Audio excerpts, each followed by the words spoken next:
Welcome back, everybody, to another episode of Ask the Right Questions with Brandon Chisholm. And today we are going to talk about a pretty interesting topic. I believe it's an interesting topic because it involves a commonly used phrase that I myself have used. I know people out there who probably used it. You've heard it in movies, you've read it in books, magazines. It's been everywhere. And over about 4 or 5 years ago, I really just started to really question words and how they were used and phrases. Because it's my belief that many people use a word or a phrase loosely, for one, because words have meanings. When you put those words together to form phrases, the phrase has a greater meaning when you think about the context of the phrase. And like I said, I believe a lot of people use phrases incorrectly. And when you use something incorrectly, you don't get the proper use out of it. When you don't get the proper use out of something, that's when you can miss a target, okay? And that's my belief. And over 4 or 5 years ago, I really started to question a lot of phrases and things that people use. And I've never been one to go with the crowd.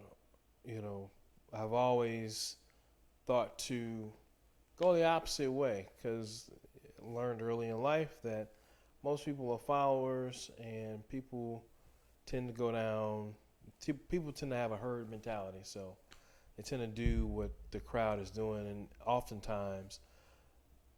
many times, the crowd can be wrong.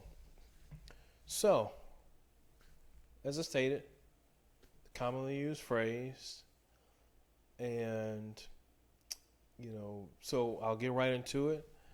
So the question of the day is, you ready for it? Here it goes. Is failure truly not an option? What do I mean by that? There's a common phrase that people use, or that you read in books, see in magazines, things like that. It's failure is not an option. That's the phrase. My question is this: why is failure not an option? And the reason I ask that question is this: when you think about all the great people, great inventors, great athletes, great activists, great mentors, anybody who has etched their name in history, in society or in their own little world, because you don't have to be known by everybody to be great. You can be great to your own tribe of people, in terms of your family, friends, associates. So, like I said, why is failure not an option? And when I thought about it, in terms of, well, if failure is not an option, why do they say fail forward? When I think about failing forward, I think about growth. I think about progress, especially in any expertise or field that you're involved in. You're going to have micro failures, meaning you're going to have things that you're doing in that field or expertise, especially if you're new to it, that you're going to fail at. So if failure is not an option, then why even try? And even when you do try something, and I hate the word try, by the way, but even when you do try something and you fail at it, how do you feel? Do you feel negative about it? Because, you went into the mindset, failure is not an option in this. So when you fail, how does that affect you? How does that affect your emotional intelligence? Or how does that affect you emotionally? I know for me, when I used to fail at things, and I still fail at things now. However, I have a different perspective around it because I'm failing forward. But it used to be a time where when I failed at something, I would feel horrible about it. Part of that involves me wanting to be a perfectionist. I am a little perfectionist at times. And I had to realize that, hey, trying to be perfect is the enemy, or can be the enemy, of getting something done. So, dealt through that, went through that phase. But as I was stating before, when I would think about failure then, I would have a negative emotion behind it because I didn't want to fail. However, not knowing that if I wanted to get good or great at something or a skill, that's exactly what I needed to do. I needed to fail forward. I needed to have those failures. Now, that's not to say that when you fail at something, there's not a process to it. So, in my opinion, there's a process to failing forward. And that's what you really want to hone in on. You really want to hone in on the process of failing forward, because when you fail forward, what you're doing is you're simply failing at a task. Then you take a step back and you understand why you failed at that task. Once you understand why you failed at that task, you look for solutions to help with not failing at the task the ways you failed at it before when you revisit that task. And it looks like, to me, it looks like the number 6. So when you think about it, here's the beginning point, okay? So you begin down your journey, and then you hit your peak, and then you fail at it. So when you fail at it, that curve coming around when you fail at something, that's the period of time where you take inventory on why you failed at it and what you can do to improve so you don't fail at it again. So when you realize that and you take actions and you do the work to get better at it, to understand why you failed, then when you retry that same task, you no longer are stuck in that loop where you fail at it again in many cases, and you continue on down your journey. And what reminded me of that was a book that I read by an author named Ray Dalio. It's called Principles. The book was given to me years ago as a birthday gift by one of my younger brothers. And Ray Dalio he actually just stepped down, but he owns one of the most, or if not the most wealthiest hedge fund in the history of the United States. So it's a book about stocks and trading and investing, more so investing.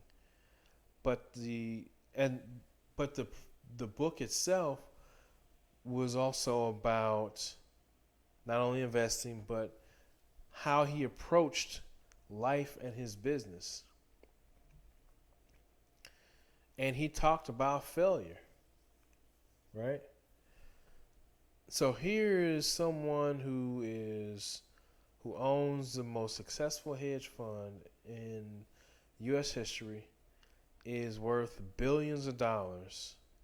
And here he is talking about failure, how he failed at things, and his process going through failure. However, had he had the mindset that failure is not an option, who knows? He probably would have never been in the position that he's in now.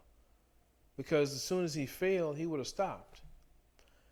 And there's a key to that, what I just said. Okay, you're not a failure, or you don't fail at something until you completely give up on it. Meaning, you fail at it and you just move on to something else. Well, yeah, truly you failed at that.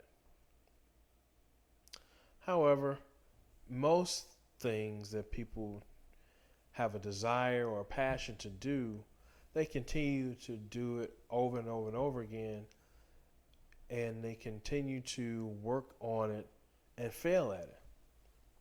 But yet, the phrase failure is not an option, in my opinion, is a very limiting belief. It's a very limiting belief. And, when you think about it,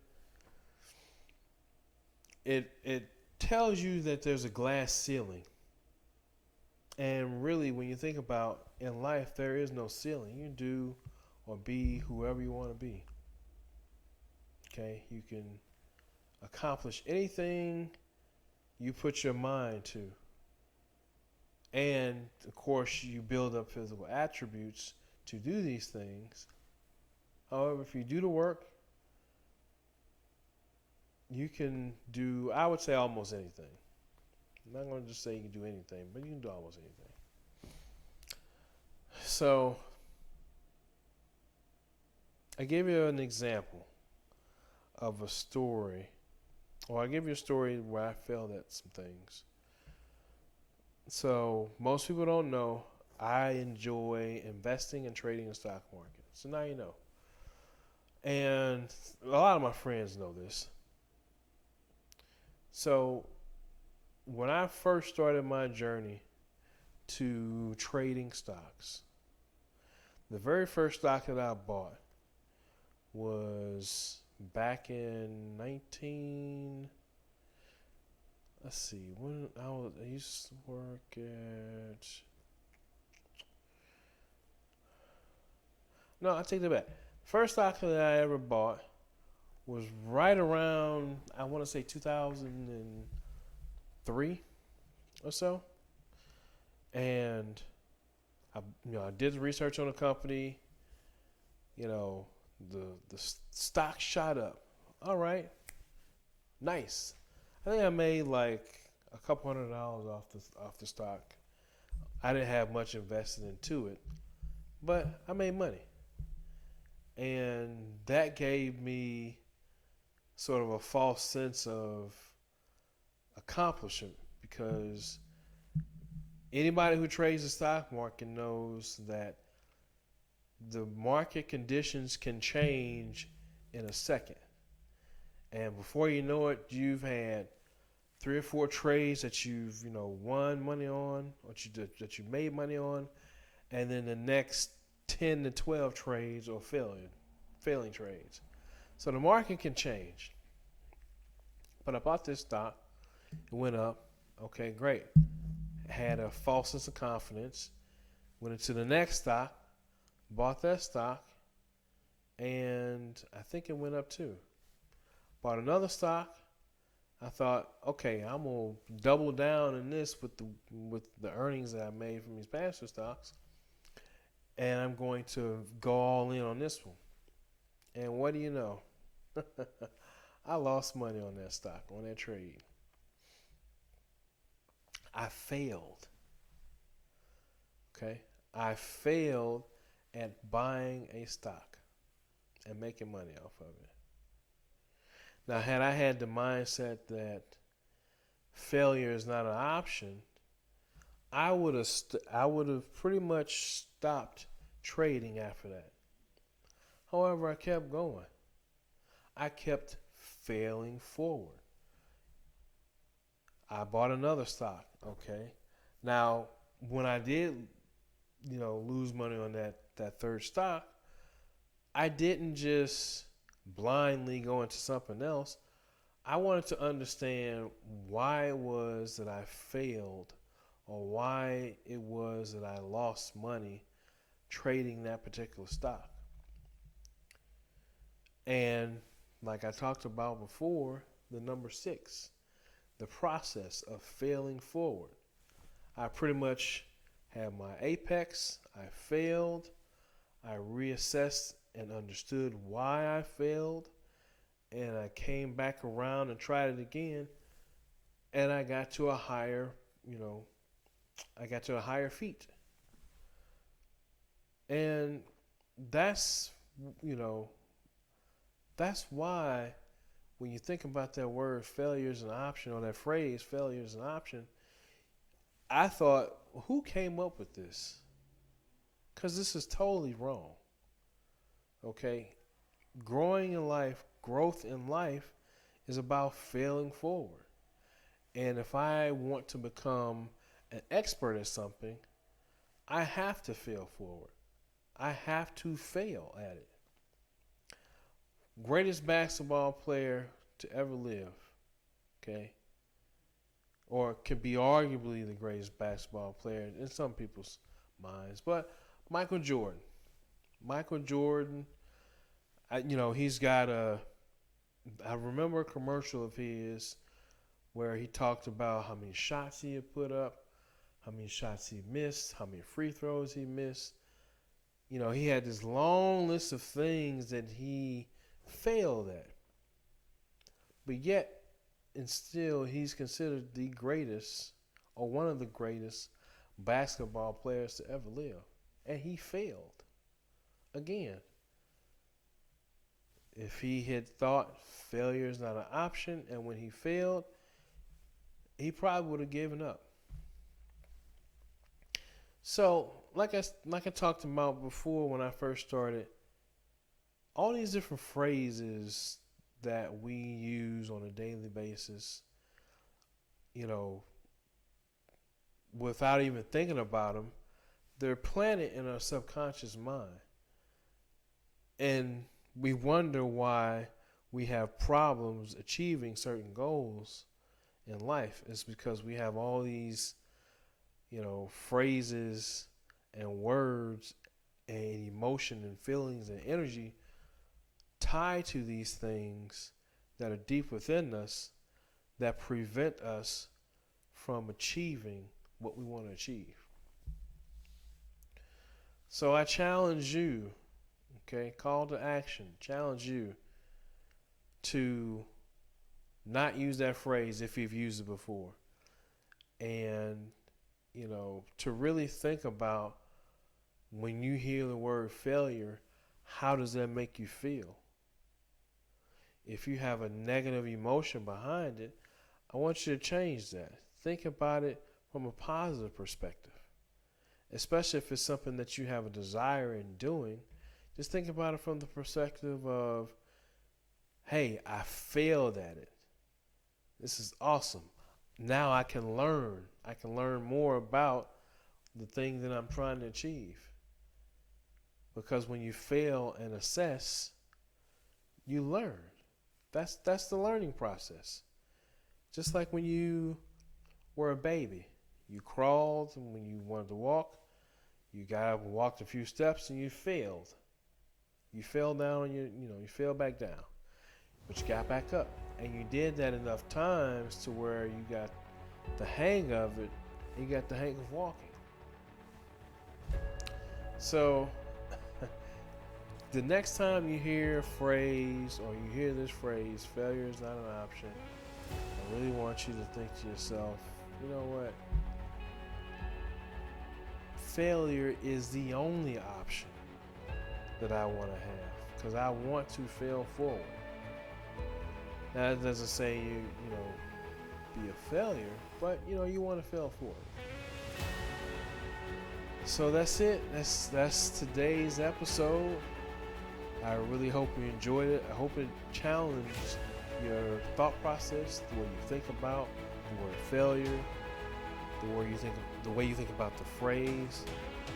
Failure is an option. And like, share, subscribe to this video. Subscribe to my YouTube channel, Ask the Right Questions. Make sure you hit that notification bell to be notified when I drop any new video, and it'll show up in your timeline. You can watch it, and like I said, Hope you enjoyed it, and I shall see you next week. Take care, everybody.